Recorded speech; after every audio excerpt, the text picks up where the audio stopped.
Sentinel Firmware Release 2.3.1. Welcome to the Sentinel Firmware Release 2.3.1 training video. In this video, we will walk you through the new lockout mode, including how to enable and disable it, as well as how to configure the lockout settings.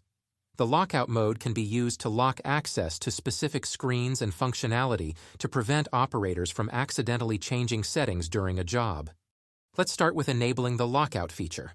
On the home screen, you'll find a new lock button in the bottom right corner. To enable the lockout, use the left joystick to select and click the lock button. You'll notice the icon changes from unlocked to locked, indicating that the lockout functionality is now active. To disable the lockout, click the lock button again and enter the correct PIN number. The factory default PIN for Sentinel controllers is 0000. Once entered, the controller will be unlocked. The PIN number can be changed in the Settings menu. To access the Settings menu, use the left joystick to click the gear icon at the bottom of the screen. In the Settings menu, you'll find various options for customizing the controller's user interface. Use the left joystick to click Next to go to the second page of Settings, and then click the Lockout button.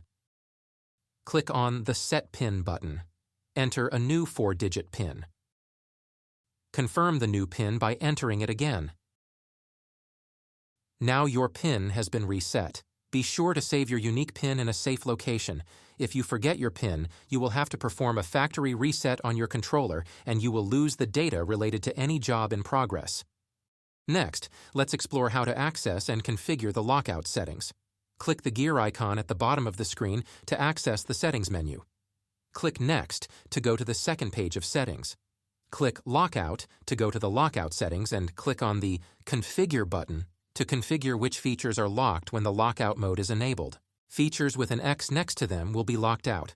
For example, you can lock out the ability to start a new job, change the auto-stroke settings, or erase bundle data. This ensures that only authorized personnel can make changes to these settings.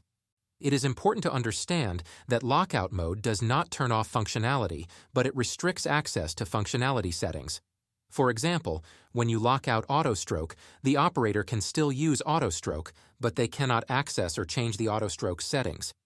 When you enter the lockout configuration screen for the first time, all features are locked out by default, which is indicated by an X in the on-screen checkbox next to each feature. Clicking the X next to one of the lockout settings will clear the checkbox and make that function setting available to the operator. Use the Next button to navigate to additional screens of lockout settings. Once the lockout settings are configured as desired, click the Back button to return to the home screen. You've now learned how to enable and disable the lockout feature and how to configure the lockout settings in the Sentinel Firmware Release 2.3.1. Thank you for watching, and happy operating.